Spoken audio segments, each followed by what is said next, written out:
City college আর ঢাকা কলেজের দিন শেষ।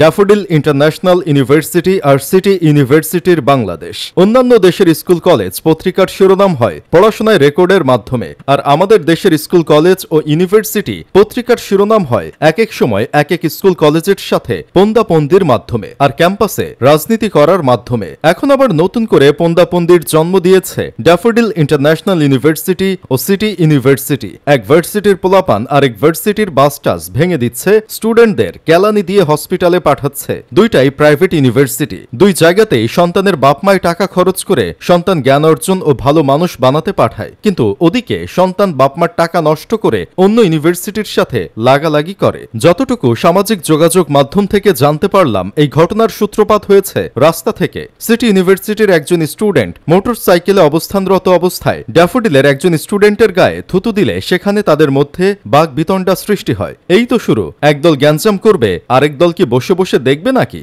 এদেশের সবাই তো এখন নায়ক, সবাইকে গ্যাঞ্জাম করতে হবে। তাই তো দুই বেসরকারি বিশ্ববিদ্যালয়ের ছাত্ররা দুই বিশ্ববিদ্যালয়ের দিকে ঝাঁপিয়ে পড়ল। এক বিশ্ববিদ্যালয়ের পোলাপান আরেক বিশ্ববিদ্যালয়ের পোলাপানকে কেলানি দিল, আবার যারা কেলানি খেলো তারা সুযোগের অপেক্ষা করল। সুযোগ পেলে আবার ওরা তাদেরকেও কেলানি দিল। এভাবে দুই বিশ্ববিদ্যালয়ে চলল ভাঙচুর। শোনা গেল এ পর্যন্ত পন্দাপন্দি করে 200 জন আহত হয়ে হসপিটালে গেছে। এজন্যই হয়তো একসময় রবীন্দ্রনাথ ঠাকুর বলছিল, অশিক্ষিতদের দেশে আবার কিসের বিশ্ববিদ্যালয়? তবে থুতু কি যেখানে সেখানে ফেলানোর জিনিস নাকি? বর্তমানে এত আধুনিক যুগে এসেও যদি এই থুতুর আসল ব্যবহার করতে না শিখো, তাহলে এত টাকা দিয়ে বিশ্ববিদ্যালয়ে পড়াশোনা করে বাপ মায়ের কষ্টের টাকা নষ্ট কেন করতেছো বাচ্চারা? তোমাদের থুতু ফেলার প্রবণতা তো দেখি দিনকে দিন বেড়েই চলছে। তোমাদের জন্য মনে হচ্ছে গায়ে এখন থেকে যেখানে সেখানে থুতু ফেলবেন না, প্ল্যাকার্ড নিয়ে ঘুরে বেড়াতে হবে। এই ঘটনা নিয়ে অনেকেই অনেক যুক্তি দিচ্ছে, এক একজন এক এক বিশ্ববিদ্যালয়ের পক্ষ নিয়ে কথা বলছে। তবে আমি কোনো বিশ্ববিদ্যালয়ের পক্ষে কথা বলবো না, কারণ দালালি জিনিসটা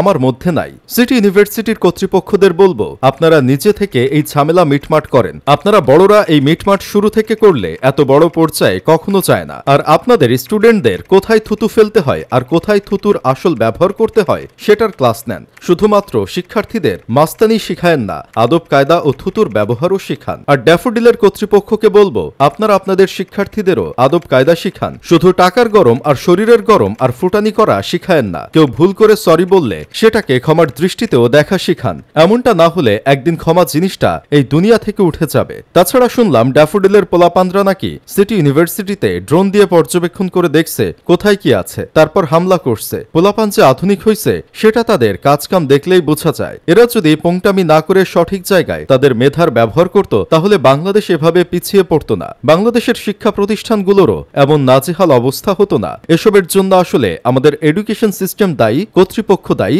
সরকার দায়ী। এজন্য এক প্রবাসী বলছিল, I fuck you Bangladesh system.